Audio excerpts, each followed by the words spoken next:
Hey there, beautiful teachers. I'm Nicola from Colourful Keys and Vibrant Music Teaching, and today we're looking at this book. This is For the Little Birds by Kai Ono. So this book is the latest one to come out from my Melodies, which is originally Brock Chart, although Kai Ono has now come on as a second composer, and who knows where Brock is going to go from here. I think it's amazing. So you may have seen my videos previously about Five Finger Rock, Five Finger Pop, and Five Finger Jazz, which are Brock's books, and then these are the new ones. This is For the Little Birds, and as I said, it's by Kai Ono. And these are more on a classical side of things, so they're a little bit different to the other books so far, but they definitely have that secret ingredient of doing something a bit differently, seeing what was lacking in what's out there. So in one of Brock's emails to me about these books, he said that with the playing along tracks, they sound like something that comes out of Studio Ghibli, which is an anime studio if you're not familiar, or Animal Crossing. And I definitely agree with that. The tracks are in this gorgeous cinematic style. It's all piano in the play along tracks, but they're beautiful to play along to. And the pieces are gorgeous in their own right as well. They do things a little bit differently. Kai is from more sort of a jazz background, and so he was trying to find ways to bring in different jazz harmonies and things like that and modal styles into a simpler piece format. So these pieces are all for beginner students. I would say beginner to late beginner in my vocabulary. It actually says early to mid beginner on the front, so that's what they label it as. So let me show you a few clips of some of the pieces from this book. This first one is When a Kingfisher Watches the River Flow By. And the book is simply beautiful. So if you take a look, and up the top here we have these notes about the piece. So first of all, we have about this bird. It says, kingfishers are excellent hunters and are able to catch fish in one fell swoop. In this piece, a kingfisher is watching a calm river while they wait for prey.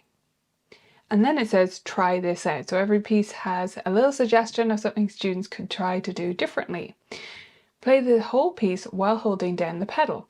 If you can't reach the pedal, hold down the keys instead of letting go after each note.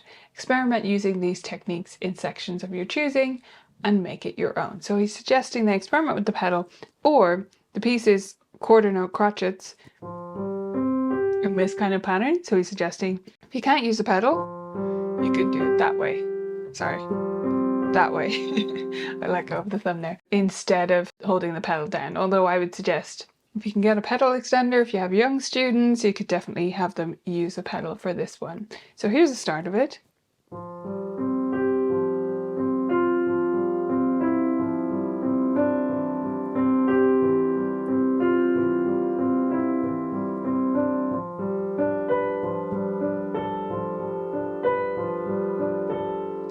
And then I'm going to skip ahead just a little bit so I can give you a taste of a few pieces. This is my favorite part.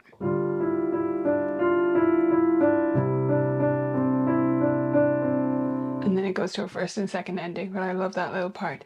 So you see how gorgeous that sounds, and it's really quite simple to play. It has these accents at the end of each bar, which I think gives it a really interesting touch and a new technique to work on, but it's quite a simple piece, definitely suitable for a student in their towards the end of their first year into their second year, something like that.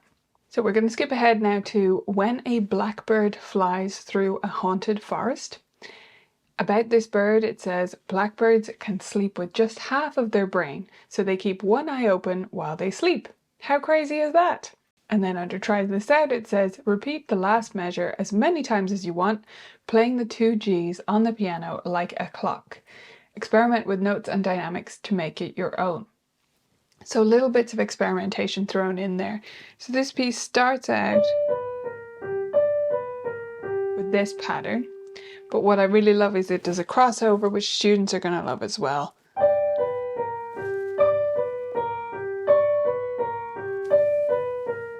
And he gives a little cue of when to cross the left hand over because there's a rest, and when to move it back. So it's very beginner friendly. In the experimental suggestion there, he's talking about the ending.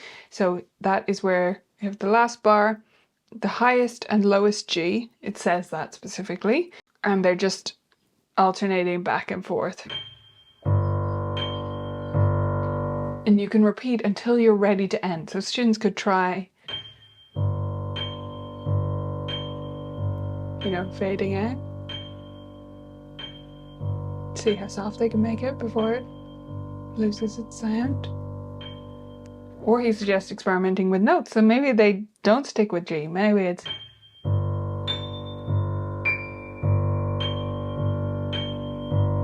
some kind of a repeating motif.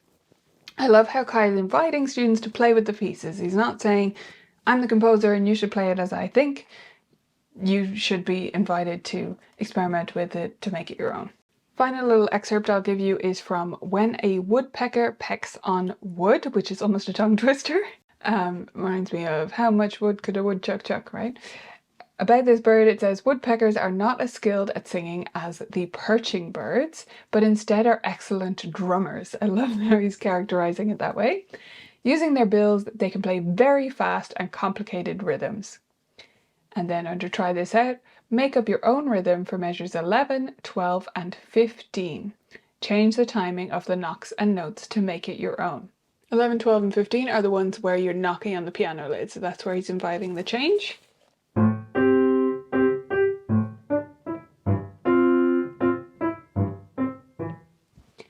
So it's got an interesting rhythm there. It's actually not, I mean, it's not really syncopated. It's all crotchets and minims or quarter and half notes, but it has this fascinating back and forth going on, which makes it sound really interesting and maybe sound harder than it is. And then in the knock on the piano lid bit, you've got,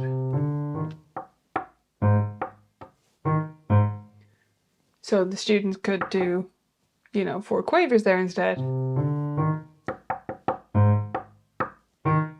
They can experiment with different rhythms, which I love. Now, who would I give this book to? Well, a lot of people would be really suited to this book. Students who love imaginative, playful kind of ways of working with pieces. Also students who need that but are not up for it. This could be really useful because you know those students who are very much, they want to stay inside the lines. They want to colour inside the lines and play the piece as it's written and just follow the rules. And that's lovely and a great skill to have. But sometimes we want them to kind of branch out a little bit, think about it creatively so that they can have more expression in their playing and things like that. And because the suggestions are quite prescriptive, it means that they might feel more comfortable with messing around with it because you're looking at just a few parameters each time. And it's from the composer, it's specific about what you should experiment with. So I think it'd be great for both those types of students. Also, definitely any students who are really into animals and birds. I actually met Kai and Brock for the first time at the MTNA conference earlier this year, and Kai was saying in his little presentation that he gave during their showcase about how much he thought about each bird fact and making sure it was unique and special for that bird. So he's really put some thought into this and the graphics are just gorgeous. The other student this might be useful for is someone who wants that sort of anime sounding style. Now, computer games and anime films and all that kind of thing, the music style obviously varies, but this has a certain style, especially when you play it with the backing tracks, that is reminiscent of that and could be really beneficial for the students who want that style. The other case where I might use this is any student who needs to work with backing tracks, and that could be because, say, they do a lot of backtracking, you know, where they backing tracks backtracking, but you know, where they go back over certain parts and play them again and again until they get it right and then keep going, and they just have this as a habit, kind of stuttery style of playing.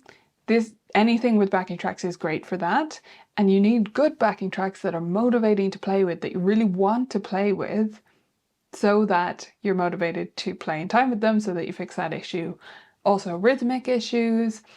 Also, I would say transfer students who need to take a step back in their reading, but you still want them to have things that sound rich and interesting and sophisticated. I think these pieces sound sophisticated. They don't sound like, not to throw shade at Piano Adventures, but they don't sound like Piano Adventures. Do you know what I mean? They sound a little bit more grown up. Speaking of the backing tracks, they're really handy because they come already in different speeds and configurations. So you have a spotlight track, which is where the student's part is taken off, so you can use that for performance, so they can have the background track with them playing the performance track. Then you have the combination, track, but you also have that slowed down to 80% and 60% so that they can practice at various different speeds and you don't have to faff around with slow down raps and stuff like that. We'll leave a link in the description to the site. It is my-melodies, and the book is For the Little Birds by Kai Ono. I hope you'll check it out. I absolutely love playing through it and I'm looking forward to using it with my students.